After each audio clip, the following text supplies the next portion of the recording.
Salut à tous et bienvenue sur Fail High Tech, j'espère que vous allez bien. Aujourd'hui on se retrouve pour une nouvelle vidéo de présentation d'un des derniers produits que j'ai reçus de la part de Aqara, c'est leur Smoke Detector, donc un détecteur de fumée en Zigbee. On verra évidemment la mise en œuvre, les différentes fonctions, bref on fera un tour d'aperçu pour ce détecteur de fumée. Avant toute chose, comme à l'habitude, je vous invite à liker la vidéo, à vous abonner, à activer la petite cloche, bref à faire tout le nécessaire par rapport à la vidéo.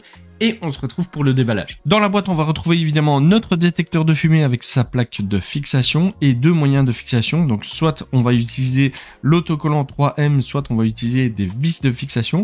On va retrouver aussi une batterie au lithium qui est garantie 10 ans et un mode d'emploi. Si on s'arrête sur notre détecteur de fumée, on peut voir qu'il n'y a qu'un seul bouton qui va nous permettre de faire l'appairage et ses autotests. On a évidemment la partie détection. On peut voir que le produit est extrêmement bien fini.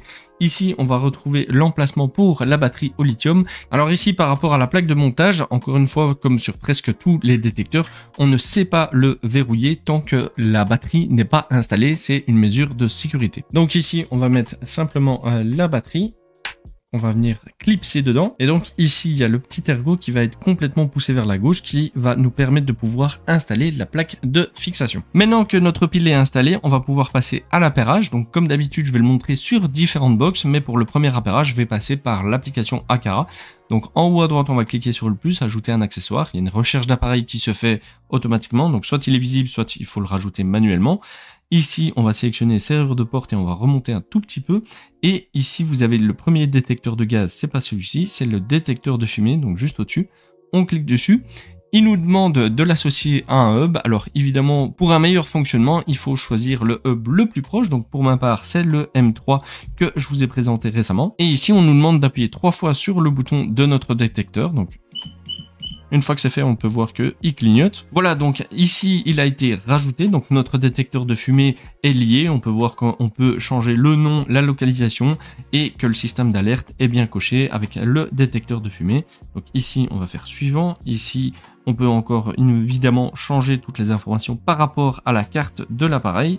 On fait terminer. Et là, on nous indique que le statut est normal avec le nombre de décibels, la puissance de la batterie qui est sur normal. Si on rentre dans les paramètres un peu plus spécifiques, donc en haut à droite sur les 3 petits points, on va encore une fois voir tout ce qui est générique, donc le nom, l'emplacement et ainsi de suite.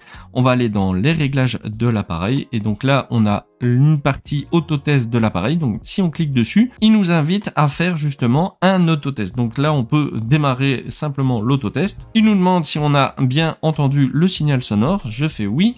Et c'est parfait, on fait down et c'est terminé. On a aussi un paramètre nous indiquant simplement si on veut avoir un état lumineux. Donc ici, si je clique dessus, automatiquement toutes les 60 secondes, je vais avoir un petit état vert lumineux qui m'indique qu'il est bien en fonctionnement. Évidemment, si vous activez ça, ça pompe beaucoup plus vite la batterie et donc elle ne tiendra sûrement pas 10 ans. Dernier réglage un peu plus fin, c'est le regroupement d'alarmes de périphériques et ça c'est vraiment top parce que si vous avez plusieurs détecteurs de ce genre, quand vous allez cliquer dessus, vous pouvez activer les différents détecteurs et à chaque fois qu'il va y avoir un départ de feu ou une détection plutôt de fumée, automatiquement tous les détecteurs vont sonner et non pas que celui qui a détecté la fumée. Donc ça c'est vraiment intéressant dans un système de protection incendie. Si maintenant je reviens aux paramètres de base, évidemment on continue. On a évidemment tout ce qui est passerelle, la mise à jour de logiciels et ainsi de suite.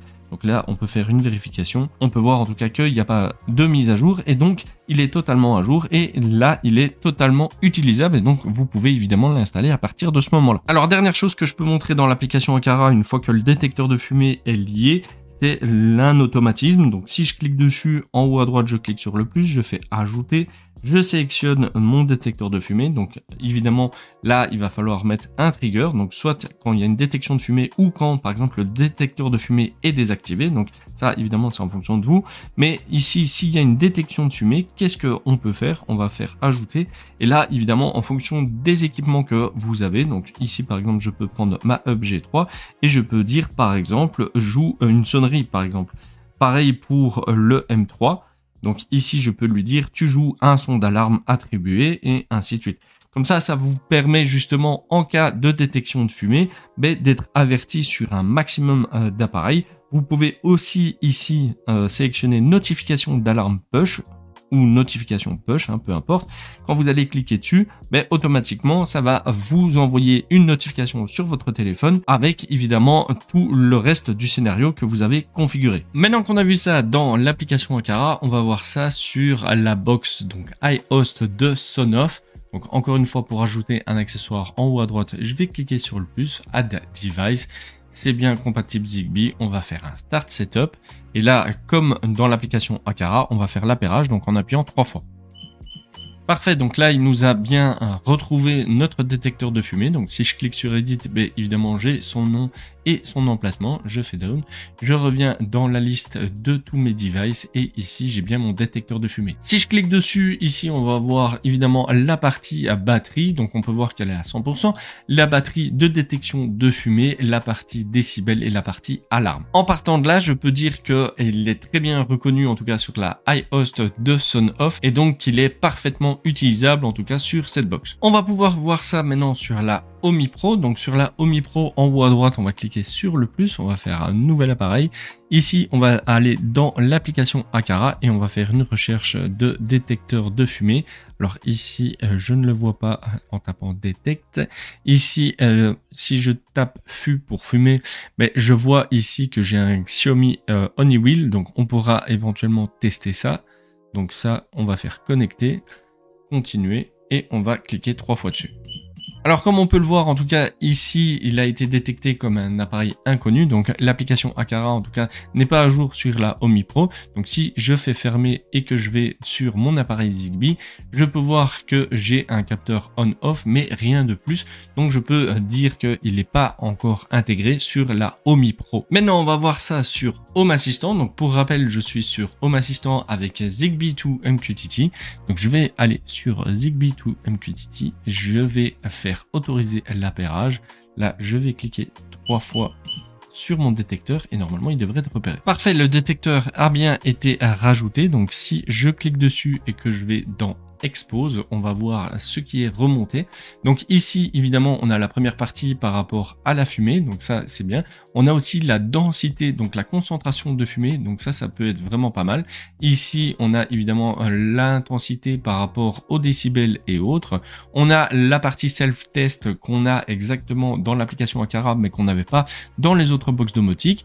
Ici, on a un autocontrôle en cours en cas évidemment du self-test. On a le buzzer qu'on peut mettre sur mute ou alarme. Donc ça peut être intéressant aussi si on le met dans un automatisme avec différents appareils concernant par exemple la détection de fumée. On peut faire tout sonner en une fois. Ici d'ailleurs, on a le linkage d'alarme. Donc ça, c'est encore une fois la même fonction. Donc on peut lier différentes alarmes pour qu'elles sonnent toutes en même temps à partir du moment où il y a une détection de fumée. On a exactement la même option que dans l'application Aqara, donc de dire que ici notre petit interrupteur va clignoter en vert toutes les 60 secondes. Donc ça, encore une fois, ça peut être cool si évidemment vous voulez avoir un repère comme quoi il est bien actif. Donc ça, évidemment, c'est au cas par cas. Mais en tout cas, de là, on peut dire qu'il est très très bien intégré dans Home Assistant et qu'il est full utilisable, en tout cas depuis Home Assistant. Une fois que c'est fait, on peut évidemment le mettre dans un système d'automatisation. Donc ici, je vous ai fait une vidéo dernièrement sur les notifications dans Telegram. Donc ici, je vais justement m'en servir. Donc je dis s'il y a une détection de fumée et que ça passe sur on, tu m'envoies un Telegram. Et donc, je vais vous montrer ce que ça donne sur Telegram. Voilà, donc ici, je viens de faire le test. Donc, on peut voir que ma détection de fumée est bien reprise. Évidemment, le texte est modifiable et ainsi de suite. Et donc, j'ai deux boutons. Soit j'active le protocole qui peut me lancer plein de choses, telles que l'ouverture des portes, fermeture des fenêtres et ainsi de suite. Ou alors dire c'est une fausse alarme et automatiquement, il ne fait rien et il me supprime le message. Voilà tout pour cette vidéo de présentation concernant le détecteur de fumée en Zigbee de Aqara. On a pu voir que la qualité de fabrication était vraiment très bonne. Il est très bien intégré sur Home Assistant et sur la iHost de Sonoff. Il reprend vraiment tous les paramètres. Il est beaucoup moins bien intégré, voire pas du tout, sur la Omi Pro. En tout cas, l'application de Aqara n'est pas mise à jour et donc le détecteur n'est pas repris comme un appareil existant. Donc on a pu voir en tout cas qu'il ne fonctionnait pas sur la Omi Pro. Si vous avez évidemment des questions, n'hésitez pas à les mettre en commentaire. J'ai essayé de vous montrer un test de notification avec une automatisation, que ce soit dans l'application Aqara ou que ce soit sur Home Assistant. N'hésitez pas à me dire ce que vous en pensez. Si vous avez aimé cette vidéo, vidéo, n'hésitez pas à la liker, la partager, vous abonner et on se retrouve pour de prochaines vidéos. À plus.